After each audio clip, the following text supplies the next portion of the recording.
Hello everyone, my name is Justin. Welcome to my channel. Today I am filming a recap video of Day 2 at the 2022 US National Figure Skating Championships in Nashville. Yesterday I filmed a recap of Day 1, so that's on my channel if you want to go ahead and check that out. So today we have rhythm dance and the ladies free skate. So that'll be interesting to discuss the first segment that's completed at US Nationals this year later on in this video. So for ice dance, I didn't get to catch a lot of the rhythm dance live, just a few programs, so I did have to watch quite a bit on the replay. I think to keep this relatively short because I'm kind of tired. These are long days following figure skating, especially with Canadian and US Nationals happening at the same time. So I'll just discuss the top 4 because that's where it gets really interesting with the teams vying for one of the 3 Olympic spots and fighting for the national title. And also, as a disclaimer, I am self-admittedly ice dance stupid. I know nothing. I am trying to watch it more because I do find it interesting. I love the theatrics both on the ice in the programs and some of the drama that's behind the scenes, but I'm the furthest person from an expert. If you love ice dance, you don't want to see me try to pretend to be an expert. So my commentary is going to be pretty casual. If you love ice dance, you haven't watched the programs yet, go ahead and watch the top 4 after the rhythm dance and you can skip past what I have to say. I did watch on Peacock, so there was some commentary by Johnny Weir and Tanit Belbin, so that was really helpful to me. But let's go ahead and discuss the results. So in first place we have Madison Chock and Evan Bates with such a huge score. I believe it is the highest rhythm dance score in history for US Nationals at 91.94, and then Madison, Hubbell, and Zachary Donohue in second place with a score of 89.39. I also hear that's the largest gap between the two dance teams that we've seen in a while because they are pretty head and head a lot of times whenever they compete against each other. And then in third place we have Caroline Green and Michael Parsons with a score of 80.85, and then in fourth place we have Kaitlin Hawayek and Jean-luc Baker with a score of 79.39. So really close in many cases.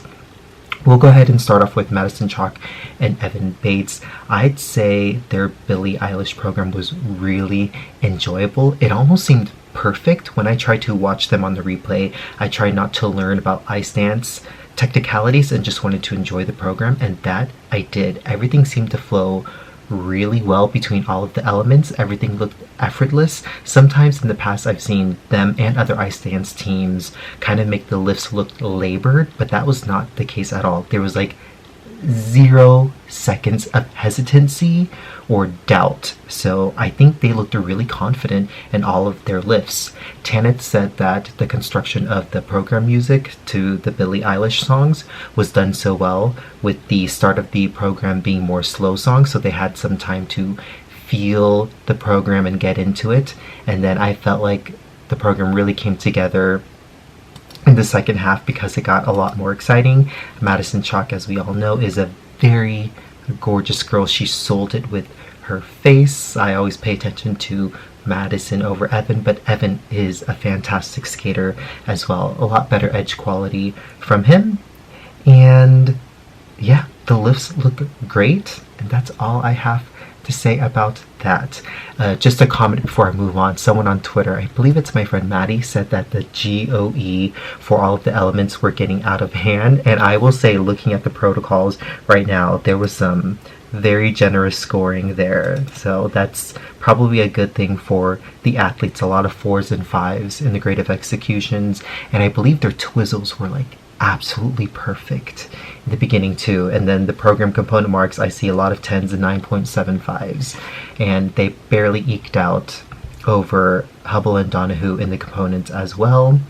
Madison and Evan got 38.93, whereas Madison and Zach got a 38.51. So super close there, but Madison, Hubbell, and Zachary Donohue, they did have an exciting program to a Janet Jackson number. I quite enjoyed that. It gave them a lot of personality, and Maddie and Zach have a history of skating to some really exciting and different programs, and I think this was a little out of the box for them. My personal opinion only, not everybody would agree with that, but they sold that program really well. I think Johnny Weir said their ice coverage was amazing. That being said, I think the mistakes started to creep in the second half of the program, and that's where the difference was really made between the top two teams. I know Madison did not complete 4 revolutions for the Twizzles, so it was only given a level 3 on her part, where Zach had 4 revolutions, so that was unfortunate. And there was a little slip up in the program as well. It wasn't on an element, so it wasn't totally detrimental, but little things like that do add up. I did watch the post-competition interview of the team, and it sounds like they are aware of the mistakes, and it was very uncharacteristic of them because they usually perform that program perfectly in practice. I'd say the highlights were the midline step sequence in the beginning, and then the very difficult entry into the stationary lift. That was very impressive. Also, this probably isn't an ice dance move, but I do kind of like the slide onto their knees in the beginning, the choreographic moments. I quite enjoyed that. So those are the top 2. For sure, they're going to the Olympics. We'll have to see who wins in the free dance tomorrow.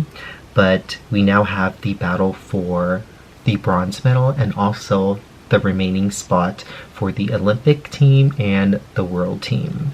So Caroline Green and Michael Parsons came out on top. They also had an exciting upbeat piece of music. I can't remember what it was, but it was kind of reminiscent of Maddie and Zach's Janet Jackson. It's kind of that kind of vibe. And I don't have much commentary to give on their program besides it was just exciting. They give off a very youthful, enthusiastic, exciting energy while also being very competent in all of the elements. The lifts were smooth. If I were to critique anything, I just think they need time to grow to have every single move be bigger and more precise.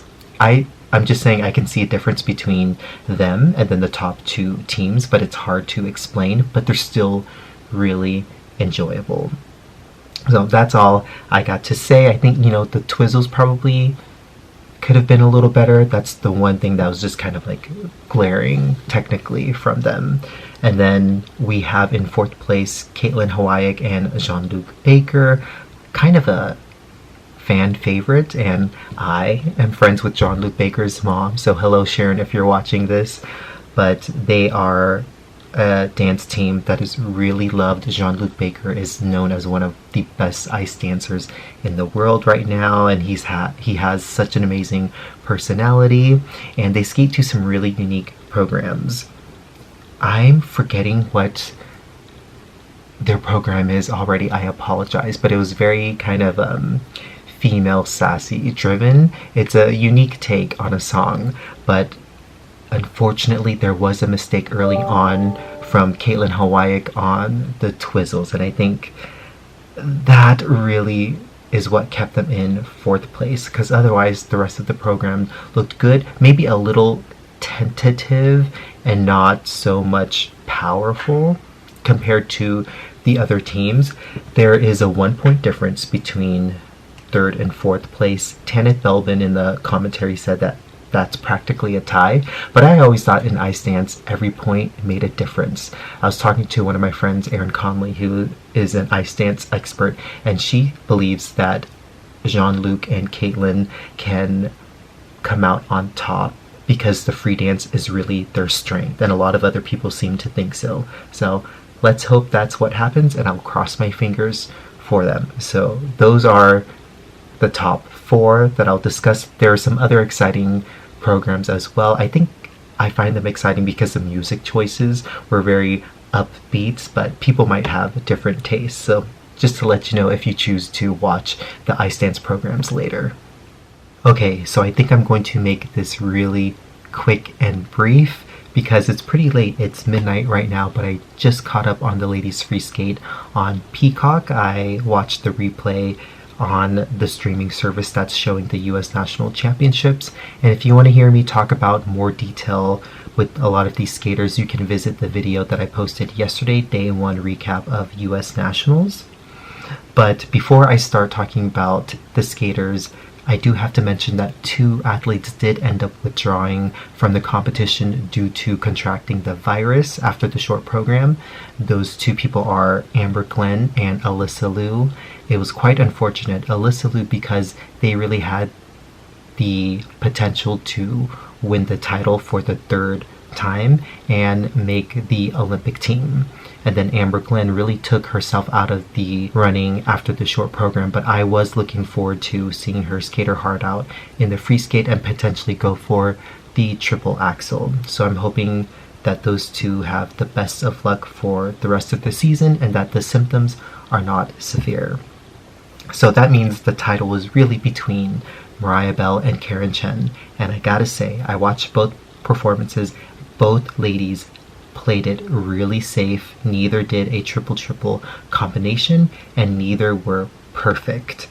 That being said, each skater had their own moment in the free skates, and they did choose good musical selections for their type of skating. Mariah Bell ended up winning her first national title, so congratulations to her, by about 3 points over Chen with the total score. She went back to her Hallelujah program, which is a fan favorite, but I gotta say, that Hallelujah program was skated much better a couple years ago when she won the silver medal at nationals behind Alyssa Liu, and a lot of the fans thought that Mariah Bell should have won. I think that was a more powerful performance and I think more technically advanced than what we saw this weekend.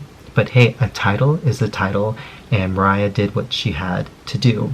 What helped her out is that she did not have any under rotations, but she did play it safe. I did not see a triple flip, triple toe combination. I'm wondering if that's what she was going for at the start of her program, but it was just a triple double. And then later on in the program, she did a combination or sequence with the triple lutz and double axel. The axel did not have a good landing, but she also got the program component advantage over Chen ever so slightly. So congratulations, Mariah Bell. Chen, a former national champion, seemed quite alright with the silver medal.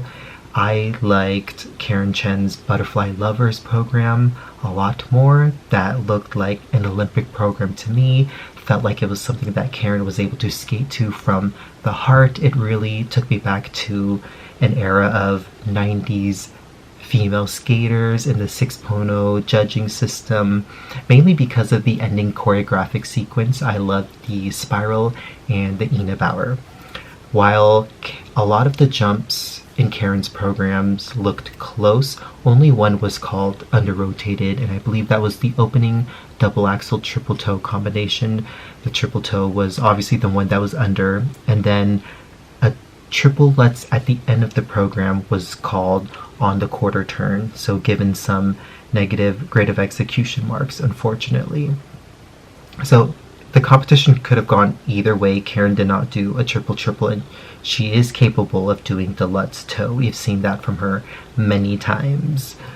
But yeah, both skaters played it safe. Maybe it was the right choice, but I'd say both Karen and Mariah Bell should go to the Olympics based on how they showed up at nationals. So very respectable outings. And then in third place, Isabeau Levito continues to impress. I said in my recap of day one in the short program, she reminded me of the baby Sasha Cohen. That is even more the case in the free skate. Obviously, Sasha Cohen is my queen. No one can replace her.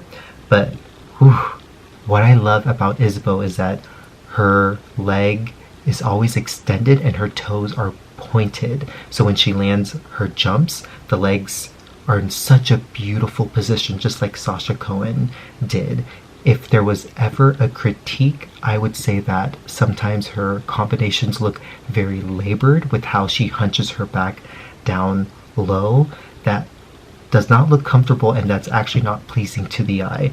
Otherwise, I think she is a gem of a skater, and she does a really good job of following the choreography. She is very sophisticated and mature for her age, and remember, she's still not old enough to compete as a senior internationally, but the Federation should really take good care of her and make sure she stays safe, because she is someone who knows how to compete. She was actually second in the free skate, so was third overall, and only one under rotation on the Lutz Euler triple Salchow sequence, but did some combinations in the second half of her program to maximize the 10% bonus. Good for her. I'm excited to see more from her. And then a surprise fourth place finisher is Gabriella Izzo from Skating Club of Boston. I just like skaters from that skating club, but she was able to move up from her 7th place finish in the short program. And when I saw her free skate, I thought it was really powerful how she opened it up with 3 combinations back to back. I'm wondering in the future if she would like to move at least one to the second half of the program to get a little bit more points. But that was really a strong way to start it off. That being said, because there were so many combinations, it just looked like she was knocking off the jumps and skating through the program rather than really feeling the music and showcasing the choreography to the best of her abilities. And actually, in the second half of her program, that's when the mistakes started. I believe she had a fall on triple flip and a pop on the Lutz, if I remember correctly. Yeah, but she did end with a double axel, but probably for the future, she's going to want to work on stamina just to make sure she can really attack those jumps cleanly at the end of the program. But if she was 4th at the US Nationals, I do think that means that she will get more opportunities in the future to compete internationally representing America. So a Grand Prix, at least a Senior B, hopefully. But hey, a pewter medal is something that's really great for her, I think. So we'll keep an eye out for her in the future. So after 4th place, we have Lindsay Thorngren in 5th place. And Lindsay attempted the triple axel in the opening of her free skate. It was not successful. Unfortunately, it was called downgraded. And then, you know what? She looked really tight for the rest of her program. A lot of the jumps, they did not come natural to her, which is difficult because a lot of what I heard about Lindsay is that she's a technician. She has good technique, like she can do a lot of difficult combinations and jumps. I don't think tonight was her night, but I do believe in her, and I do see what other people are saying when they think she's the future of US figure skating. I totally see it, and if someone is attempting a triple axel in their program, they have guts. So Amber Glenn, you're not the only one. She also has guts too. But Lindsay, it was nice to see that attempt. I'm pretty sure we'll see a better one in the future. And then in 6th place, we have Audrey Shin, moving up from being 9th after the short program. Audrey skated to a very sophisticated piece of music. It was Piano Sonata number 14 in C sharp, minor Moonlight by Beethoven.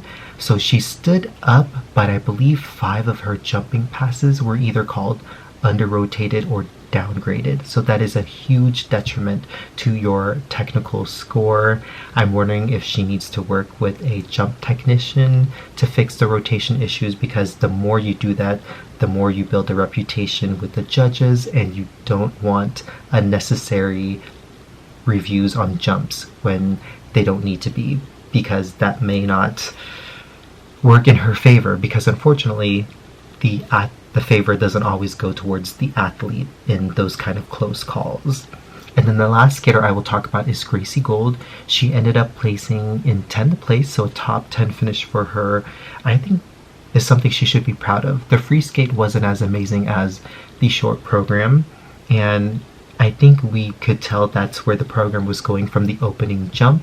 She wanted to do the triple Lutz, triple toe combination again because it was so great in the short, but could only pull off the Lutz, not a great landing. And then I saw a lot of popped jumps from the rest of the program. And it's interesting because she did look very focused, and I think that took away from her actual performance. That being said, Gracie's free skate here was one of the best I've seen from her in this recovery process. So probably since 2016 or 17. So I hope she is proud of that. Is this her last competition?